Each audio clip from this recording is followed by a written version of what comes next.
There is a right way and a wrong way to warm up a dirt bike. For example, if you don't warm it up long enough, then you're a lot more likely to do excessive damage to the engine. For example, you got the cylinder and the piston, and if you try and rev it up and go too fast too soon, that piston is going to be warming up faster than the cylinder is because it's different material, different thickness. And when the piston is warming up faster than the cylinder, it's going to grow too big too quickly, and this basically makes it run into the cylinder, which is very bad because there needs to be a set amount of clearance between the piston and the cylinder so that they don't seize. So if the piston is warming up too quickly, it's going to grow too big, and you'll either put a lot of wear and tear on the piston and cylinder, which ends up in scoring, big scratch marks up and down, or you could potentially seize it if you do it too often or just too quickly, if you go wide open right away. But on the other hand, if you take too long to start your dirt bike, this won't cause as much damage as quickly, but it can cause similar problems if you're just letting your dirt bike sit there and idle for 5 or 10 minutes while you're getting your gear on. That's good that you're warming it up,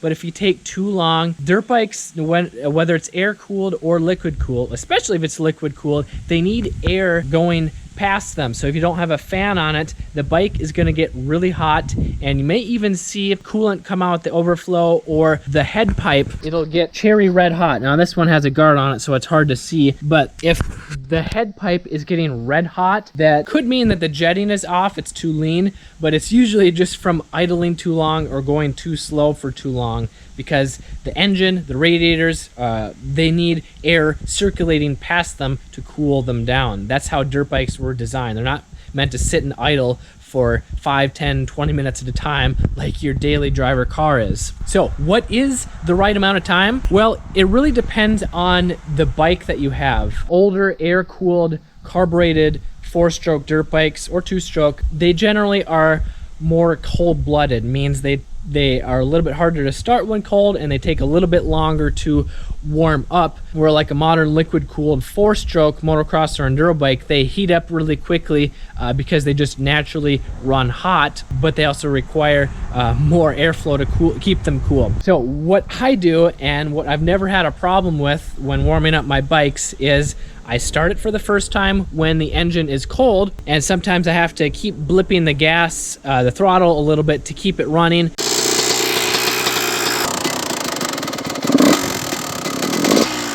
And then once I know that I don't need the choke on, turn the choke off.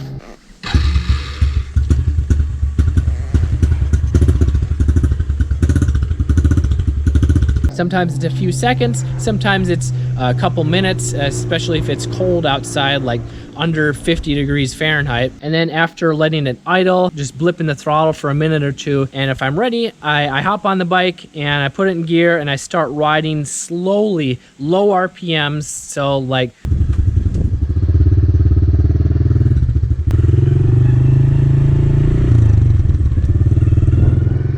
2,000 to 3,000 RPM, kind of just blipping it and just maybe going into first, second, maybe third gear, just putting along wherever I am, whether it's the yard or before getting onto a trail, just going really slow.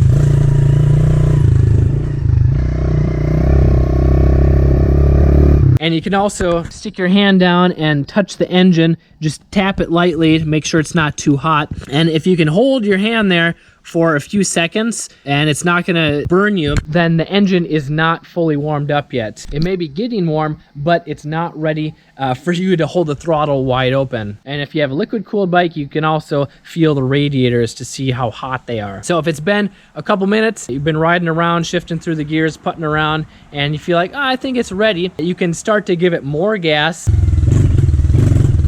But if the throttle response is boggy, then you know that the engine isn't warmed up fully. At least if you know that your dirt bike doesn't normally bog. Just keep slowly giving it a little bit more gas, and if it's not bogging at all, give it a little bit more gas, and eventually you'll be able to go full throttle and it'll have perfect throttle response. The engine will be really hot to touch. Then you know that your engine is fully warmed up. So maybe you've gone out and tried to ride your dirt bike, but you struggled with the clutch. Maybe you stalled it a few times. Well, don't worry, it's a common problem. So in my next video, on episode 13 of this beginner series, I'm gonna show you how to properly use the clutch so that you don't stall it and you have more control. Subscribe for tomorrow's episode, or click here if it's already out. And then please share this with a friend that you want to get started dirt biking with safely and without breaking the bank. Let's go on this journey together. I'm Kelly Fager from Motocross Hideout. Learn more, ride more.